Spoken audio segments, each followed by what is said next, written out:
लोकतंत्र में न्यायपालिका का अहम भूमिका होता है और आजकल कुछ न्यायपालिका को चलाने वाले लोग न्यायपालिका को जिस तरीके से सर्वसार कर रहे हैं, जिस तरीके से अपने पद का दुरुपयोग करते हुए न्याय के मंदिर को कलंकित कर रहे हैं, यह आने वाले समय के लिए बहुत बुरा दिन कहा जा सकता है और यह लोकतंत्र के लिए काला अध्याय कहा जा सकता है।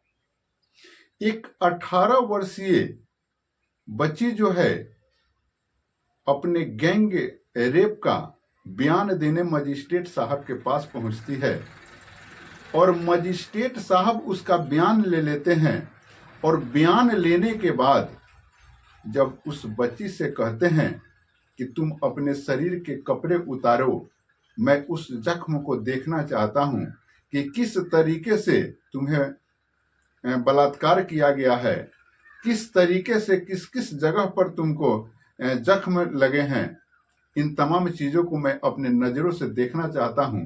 जब यह बयान मजिस्ट्रेट साहब का होता है तो वह लड़की शर्मसार हो जाती है और अपने कपड़े को उतारने से इनकार कर देती है और वहां से सीधा वह सिटी थाने जाती है और वहां मजिस्ट्रेट साहब के खिलाफ में कंप्लेन दर्ज कराती है। और जब यह मामला मीडिया में आता है, यह मामला अखबार में आता है, तो यह मामला समझिए कि वायरल मामला बन जाता है, यह मामला सुर्खियों में हो जाता है। आज इसी कहानी को मैं इस वीडियो में आपको बतलाऊंगा। इससे पहले नमस्कार, आदाब, सत श्री अकाल। मैं भागीरथ ठाकुर आज जो आपको सच्ची कहानी सुनाने जा रहा हूं, यह सच्ची कहानी राजस्थान की है। दरअसल राजस्थान में एक थाना है हिंडौला सिटी सदर थाना। हिंडौला सिटी सदर थाने में एक मुकदमा दर्ज होता है। एक 18 वर्षीय बच्ची के साथ गैंग रेप होता है 19 मार्च को और वह बच्ची जो है कोर्ट के शरण में जाती है, कोर्ट में कंप्लेन दर्ज करती है और कोर्ट के कंप्लेन के बाद 27 मार्च को जो है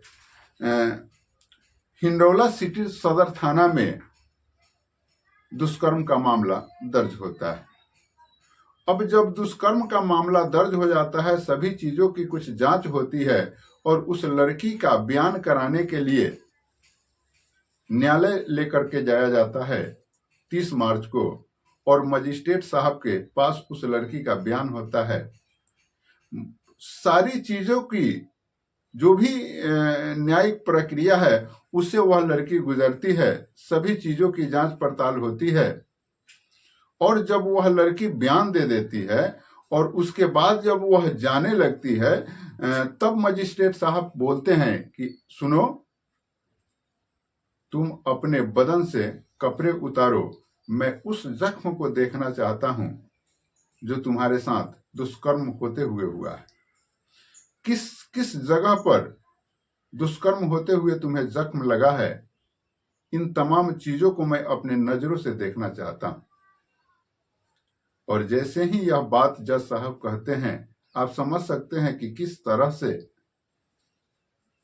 ये एक न्यायपालिका को सर्वसार जज साहब कर रहे हैं। किस तरीके से वह लड़की अपने स्वेच्छा से जज साहब के पास, मजिस्ट्रेट साहब के पास अपने कपड़े को उतारती।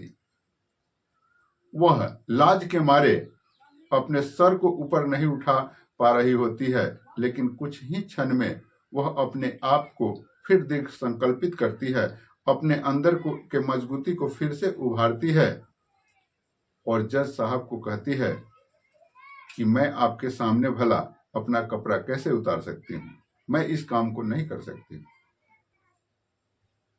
जज साहब जो है उस पर आग बबूला हो जाते हैं। जज साहब जो है अपने शक्ति का प्रदर्शन करने का प्रयास करते हैं कि तुम्हें तो अपना कपड़ा उतारना ही होगा, तुम्हें तो अपना शरीर दिखाना ही होगा, किस किस जगह पर कैसे कैसे तुम्हें चोट लगे हैं, किस तरह से तुम्हारे साथ दुष्कर्म हुआ है, उस तमाम चीजों को हमें अपने नजरों से देखना है।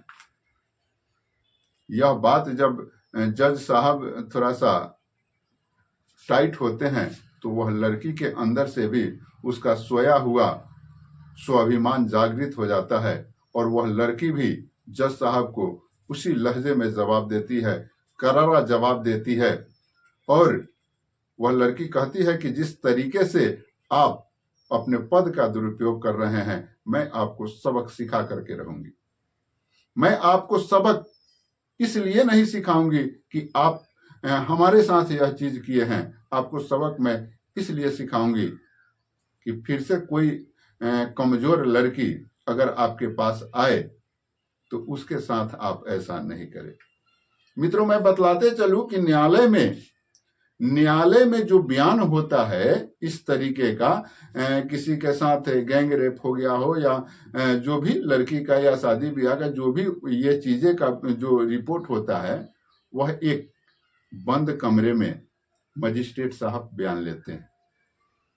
अब आप सोचिए कि एक बंद कमरे में एक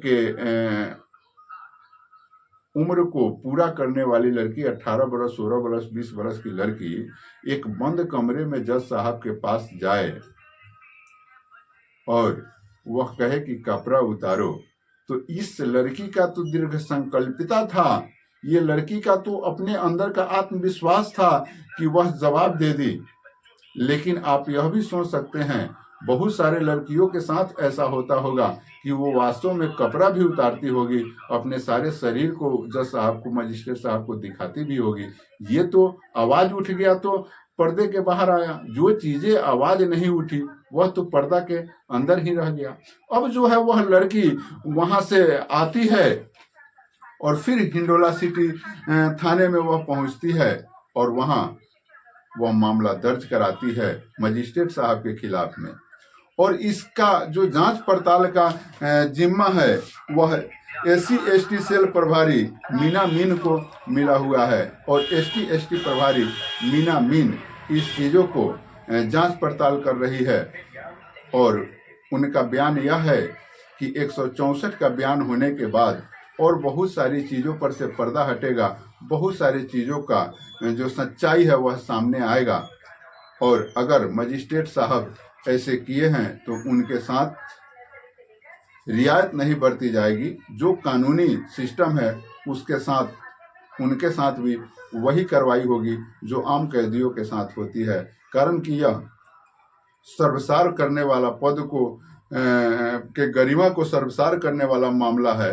अगर इस तरीके से कोई न्यायपालक, न्यायकर्ता अगर इस तरीके से पेश किसी के साथ आए, किसी पीड़िता के साथ पेश इस तरीके से आए, तो समझिए कि ये तो न्यायपालिका से लोगों का विश्वास ही उठ जाएगा और यह लोकतंत्र के लिए खतरा हो जाएगा। इसलिए जो भी चीजें होगी, जो भी सच्चाई होगी, इसकी पूरी जांच पड़ताल करने के बाद और पूरे ईमानदारी से इस पर कार्रवाई होगा। ऐसी बयान जो है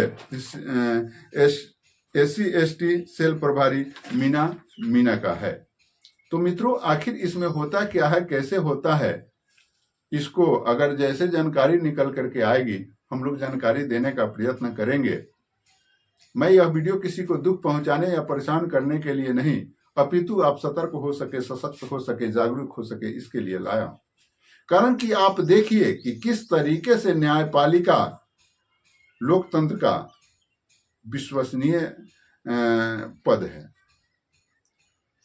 और उस न्यायपालिका में जो लोग हैं वो इस तरह से अपने पद को का दुरुपयोग कर रहे हैं। ऐसे तो तमाम चीजों में ऐसी चीजें आते रही है, लेकिन यह एक लड़की के साथ, एक बच्ची के साथ इस तरह का घिनौना बयान, इस तरह का घिनौना कृत्य एक मजिस्ट्रेट करे, ये अपने आप में बहुत बड़ी सवाल उत्पन्न करती है।